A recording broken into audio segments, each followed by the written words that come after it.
Muhammad Ali stepped off the Aeroflot plane at Moscow's Sheremetyevo airport and immediately felt 3 sets of eyes watching him. KGB agents trying to look casual but failing.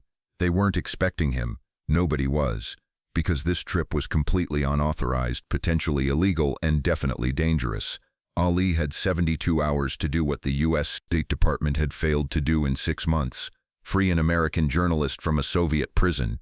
And if he failed, it could spark an international incident that would land him in prison alongside the man he was trying to save. It was November 1978, and the Cold War was at its coldest. The United States and the Soviet Union were locked in a nuclear standoff that had the entire world on edge. Détente was crumbling. Trust between the superpowers was non-existent. And into this powder keg walked Muhammad Ali, 36 years old, no longer heavyweight champion, armed with nothing but his fame, his faith, and his absolute conviction that governments failing doesn't mean people should stop trying. The journalist's name was David Brennan, a 29-year-old reporter for the Washington Chronicle who'd been arrested in Moscow 5 months earlier and charged with espionage. The charges were absurd. Brennan had been covering a story about Soviet dissidents when he was picked up by the KGB, accused of being a CIA agent and thrown into Lefortovo prison, the notorious detention center where political prisoners disappeared for years. The U.S. government had tried diplomatic channels. They'd tried prisoner exchanges. They'd tried quiet negotiations. Nothing worked. The Soviets insisted Brennan was a spy and would face trial. If convicted, he'd spend the next 15 years in a Siberian labor camp. David Brennan's wife, Sarah, was desperate. She'd tried everything. She'd written to President Carter. She'd gone to the State Department. She'd contacted every senator and congressman she could find. Nobody could help. The Soviet Union wouldn't budge. Then in October 1978, Sarah did something that seemed crazy, but was really her only option left. She wrote a letter to Muhammad Ali, not to his manager or his publicist. She wrote directly to Ali, care of his training facility in Deer Lake, Pennsylvania. In the letter, she explained her husband's situation and made a simple plea. Mr. Ali, you're Muslim. The Soviet Union has many Muslim citizens. Maybe they'll listen to you when they won't listen to our government. Please, you're my last hope. The letter found its way to Ali through his mail handler, who was about to file it with the hundreds of other requests Ali received every week. But something made him show it to Ali directly. Maybe it was the desperation in Sarah's handwriting. Maybe it was divine intervention. Either way, Ali read that letter 3 times, then looked up at Howard Bingham, his photographer and closest friend, and said, "We're going to Moscow." "What?" Bingham said. "Champ, you can't just go to the Soviet Union. You need permission. You need visas. You need..." "We're going," Ali repeated. "That woman needs help. Her husband needs help. If our government won't help them, we will." Within a week, Ali had made contact with Soviet officials through back channels. He reached out to Muslim leaders in the Soviet Union, who he'd met during previous diplomatic travels. He called in favors from international journalists who had connections in Moscow. He worked his network, and incredibly it worked. The Soviet government, intrigued by the idea of Muhammad Ali visiting Moscow, agreed to give him a visa, not officially as a diplomat. They were clear about that. Just as a private citizen making a goodwill visit. The U.S. State Department heard about Ali's plan and tried to stop him. An official called Ali's lawyer and explained that Ali could be charged with violating the Logan Act, a 1799 law that prohibits private citizens from conducting foreign policy without government authorization. Tell Ali if he goes to Moscow and negotiates anything with the Soviets, he could face criminal charges. Ali's response, delivered through his lawyer: "I'm not conducting foreign policy. I'm visiting some friends and maybe I'll ask them to reconsider a mistake they made. That's not diplomacy. That's humanity." On November 15, 1978, Muhammad Ali boarded an Aeroflot flight from Paris to Moscow, accompanied only by Howard Bingham and a translator named Rashid Kamal, a Muslim scholar who spoke fluent Russian and had agreed to help Ali navigate the Soviet bureaucracy. The CIA knew he was going. The State Department knew he was going. President Carter knew he was going, and none of them could officially stop him, though they'd made it very clear that if anything went wrong, Ali was on his own. When Ali stepped off that plane into the freezing Moscow air, the KGB agents weren't sure what to do with him. Muhammad Ali, the most famous Muslim athlete in the world, had just walked into their country without any official diplomatic status. They couldn't arrest him without creating an international incident. They couldn't ignore him because he was too famous, so they decided to watch him very carefully and see what he was really up to. Ali's first stop was the Hotel Rossiya, a massive Soviet-era building near Red Square, where foreigners were typically housed so the KGB could monitor them easily. The room was almost certainly bugged. Ali knew it. Bingham knew it. Kamal knew it. So when they talked about their plan, they did it in writing, on a notepad that they burned in the bathroom sink afterward. The plan was simple but risky. Ali would request a meeting with Soviet officials, claiming he wanted to discuss cultural exchange between American Muslims and Soviet Muslims. Once he had their attention, he'd bring up David Brennan's case and appeal to them on humanitarian grounds, not as an American asking for an American, but as a Muslim asking for mercy for a man who'd made no crime except being in the wrong place at the wrong time. The next morning, Ali met with officials from the Soviet Committee for Cultural Relations with Foreign Countries. The meeting took place in a gray government building that looked like every other gray government building in Moscow. Cold, austere, intimidating. Ali walked in wearing a traditional Muslim kufi cap and carrying a Quran. The Soviet officials, two men in their 50s named Petrov and Sokolov, were initially confused about why Muhammad Ali wanted to meet with them. "Mr. Ali," Petrov began in heavily accented English, "we are honored by your visit, but we understand you want to discuss what exactly." "I want to talk about bridges," Ali said. "Bridges between people. Your country has millions of Muslims, my country has millions of Muslims. We should be talking to each other, learning from each other, not letting our governments keep us apart." The officials nodded, intrigued. For the next 20 minutes, Ali talked about Islam, about the Quran, about the shared values between Muslims everywhere, regardless of politics. He quoted scripture. He talked about peace. He was warm, charming, disarming. Then, when he felt the moment was right, he shifted. "Can I ask you something personal?" Ali said. "Of course," Sokolov replied. "Do you have children?" "Yes, 2 daughters." "I have 9 children," Ali said, "and I think about them every day. I think about what kind of world they're going to inherit. I think about whether we're leaving them a world of peace or a world of war.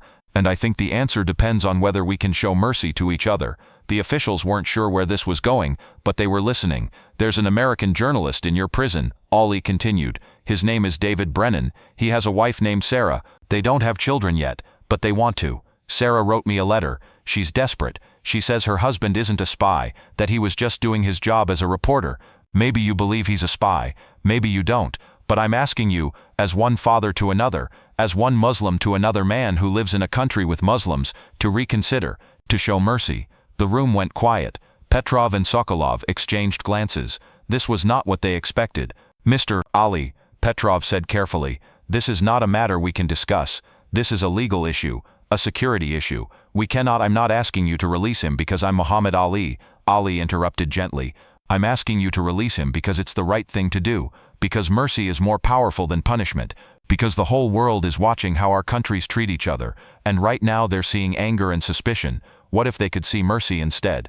Sokolov shook his head. "This is not our decision. We cannot." "Then take me to someone who can," Ali said. "I came all the way to Moscow. I have 72 hours before I have to leave. Give me a chance to make my case to someone who has the authority to help." The officials said they would pass along Ali's request but made no promises. The meeting ended. Ali left not knowing if he'd accomplished anything. That night, back in the hotel room, Bingham asked Ali if he really thought this would work. "I don't know," Ali admitted, "but I had to try. That's what we do. We try." The next day, incredibly, Ali received a message. He was being granted a meeting with Deputy Minister of Foreign Affairs Konstantin Mikhailov, a senior Soviet official who had the authority to make decisions about political prisoners. The meeting would take place that afternoon at the Foreign Ministry building. Ali had one shot. When Ali walked into Mikhailov's office, he found himself facing a stern man in his 60s, who looked like he'd been carved from Soviet concrete. Mikhailov didn't stand when Ali entered. He didn't offer his hand. He just gestured to a chair and said, in perfect English, "You have 30 minutes. Speak." Ali sat down, and for the first time in his life, he felt genuine fear. Not the fear he'd felt before fights. That was physical fear, and he knew how to handle that. This was different. This was diplomatic fear. The knowledge that one wrong word could end David Brennan's life and potentially land Ali himself in a Soviet prison. "Thank you for seeing me," Ali began. "I know you're a busy man. I know you have important things to do, but I'm here to talk about something that I believe is more important than politics. I'm here to talk about mercy." Mikhailov said nothing. His face was unreadable. "You have a journalist in your prison," Ali continued. "David Brennan. You say he's a spy. America says he's not. I don't know the truth. But here's what I do know. This man has a wife who loves him. He has parents who are sick with worry. He has a life that's being destroyed while he sits in a cell, and I know that you have the power to change that. Why should I?" Mikhailov asked, his voice cold. "Why should the Soviet Union release a man we believe to be an American spy just because Muhammad Ali asks us to? Because the world is watching," Ali said. Right now, millions of people see your country as the enemy. They see America as the enemy. Everyone's so busy being enemies that we forget we're all human beings. But if you release this man, if you show mercy when nobody expects it, you show the world that the Soviet Union is capable of compassion. You show them that you're not monsters, you're men, you're fathers, you're human. Mikhailov leaned back in his chair. You're naive, Mr. Ali. This is not about compassion. This is about security, about power, about making sure America knows they cannot send spies into our country without consequences. Then make the consequence something other than destroying a man's life. Ali shot back. Deport him. Ban him from ever returning. Make him sign something that says he'll never come back to the Soviet Union. But don't take his freedom forever. Don't take his life. For a long moment, Mikhailov said nothing. He just stared at Ali with those cold Soviet eyes. Then he asked a question that surprised Ali. Why do you care? You're not a diplomat. You're not a government official. You're a boxer. Why risk your reputation, possibly your freedom, to come here and ask for this man's release? Ali thought carefully before answering. Because service to others is the rent we pay for our time on earth. That's what I believe. That journalist, I don't know him. I've never met him. But his wife asked me for help, and I have the ability to help, so I have to try. If I don't try, then what good is being Muhammad Ali? What's the point of being famous if I can't use it to help someone? Something shifted in Mikhailov's expression. Not warmth exactly, but maybe a crack in the cold. You're either very brave or very foolish. I haven't decided which. Probably both, Ali said with a slight smile. Usually both. Mikhailov stood up, walked to the window, looked out at Moscow's gray skyline. If we release this man, America will say we only did it because Muhammad Ali embarrassed us. They'll say we were weak, or they'll say you were strong enough to choose mercy over pride, Ali countered. Strong enough to do the right thing even when nobody expected it. Mikhailov turned around. I will consider your request. That's all I can promise. Come back tomorrow at the same time. That night, Ali couldn't sleep. He paced the hotel room. He prayed. He thought about David Brennan in a cell somewhere in Moscow, having no idea that Muhammad Ali was in the city trying to save him. He thought about Sarah Brennan, back in America, hoping against hope. He thought about his own 3.5 years of exile, when the government had taken his boxing license, and how devastating that had been. But at least he'd been free. At least he'd been home. The next day, Ali returned to the foreign ministry. Mikhailov was waiting. Sit down, Mr. Ali. Ali sat. We have decided to release David Brennan, Mikhailov said. Not because you asked, not because we believe he's innocent. We're releasing him because the Soviet Union chooses to show mercy to an American journalist who was perhaps simply naive rather than malicious. He will be deported immediately. He will never be allowed to return to the Soviet Union. And the American government must acknowledge that this release is an act of Soviet goodwill, not an admission of wrongdoing. Ali felt tears spring to his eyes. Thank you so much. Don't thank me yet, Mikhailov said. There are conditions. You cannot tell anyone that you negotiated this.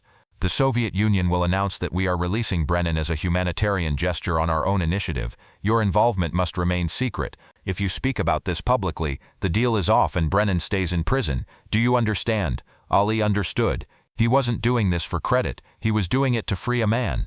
I understand. I won't say a word. Good. Brennan will be released in 48 hours and put on a flight to Frankfurt. From there he can return to America. You should leave Moscow immediately. And Mr. Ali? Mikhailov's face softened slightly. You were right about one thing. Mercy is power. Maybe stronger than any weapon. Muhammad Ali left the Soviet Union the next morning. He told no one what had happened in that office. Not the State Department. Not the press. Not even Sarah Brennan, who was informed 2 days later by the U.S. Embassy that her husband was being released by the Soviets as a humanitarian gesture.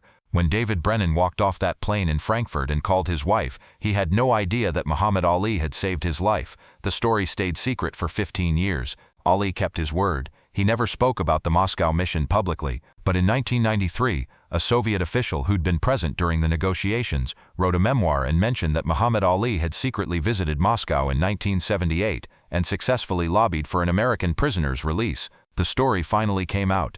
David Brennan, now a professor of journalism at Columbia University, was stunned when he read the memoir. He immediately reached out to Ali's representatives. Is this true? He asked. Did Muhammad Ali really come to Moscow to get me released? Howard Bingham confirmed it. He never wanted credit. He just wanted you to come home. Brennan and his wife Sarah flew to Ali's home in Michigan. Ali's Parkinson's was advanced by then, and speaking was difficult. But when Brennan walked into the room and said, Mr. Ali, you saved my life, Ali managed a smile and slowly said, had to try, couldn't leave you there. Sarah Brennan was sobbing. Why didn't you tell us? Why didn't you let us thank you? Ali's response came slowly but clearly. Didn't do it for thanks, did it because it was right. Brennan told Ali what had happened after his release, how he'd spent the next 15 years building a career, teaching journalism students about ethics and courage, how he and Sarah had 3 children, how every good thing in his life existed because Ali had walked into a Soviet official's office and asked for mercy. "My children exist because of you," Brennan said. "My entire life exists because of you." "Then pay it forward," Ali said. "Help someone who needs it. That's how you thank me." The Moscow mission remained one of the least known but most extraordinary things Muhammad Ali ever did. While the world knew him as a boxer and an activist, this mission revealed something deeper. It showed that Ali believed in action over politics, in mercy over protocol, in human connection over government bureaucracy. He risked criminal charges in America and imprisonment in the Soviet Union because a woman wrote him a letter asking for help. The U.S. government never charged Ali with violating the Logan Act, probably because doing so would have been politically disastrous. How do you prosecute a man for saving an American's life? But there were officials in the State Department who were furious that Ali had succeeded where they'd failed. One unnamed official told a reporter in 1993, Muhammad Ali had no business conducting foreign policy. He could have made things worse. He got lucky. But David Brennan disagreed. "It wasn't luck," he said in an interview after the story broke. "Ali succeeded because he didn't approach it as an American versus the Soviets. He approached it as one human being asking another human being to choose mercy. That's not diplomacy. That's something deeper. That's humanity at its best." Today, there's no official memorial to Ali's Moscow mission. No plaque, no award, no recognition from the government. But David Brennan's 3 children, all adults now, know the story. They know that Muhammad Ali risked everything to save their father's life, and they've made it their mission to live lives of service, to help others the way Ali helped their family. Brennan's oldest daughter, Emily, became a human rights lawyer specializing in political prisoners. "My father was a political prisoner in 1978, she explains. "Muhammad Ali saved him. Now I save others. That's Ali's legacy continuing through my family." The Moscow mission teaches us something profound about courage and service. Real courage isn't always public. Sometimes it's secret. Sometimes it happens in quiet rooms where no one will ever know you were there. Sometimes it means risking everything for someone you've never met, expecting no credit, no recognition, no reward. Muhammad Ali could have ignored Sarah Brennan's letter. He could have said it wasn't his problem, that it was the government's job to free political prisoners. But that's not who Ali was. He believed that if you have the ability to help someone, you have the responsibility to try, even if it's dangerous, even if it's illegal, even if you'll never get credit for it. If this story of secret courage moved you, I need you to understand something. Muhammad Ali risked prison in 2 countries to save a stranger's life, and he kept it secret for 15 years because he didn't do it for glory. He did it because it was right. First, share this video with people who think real heroism requires an audience.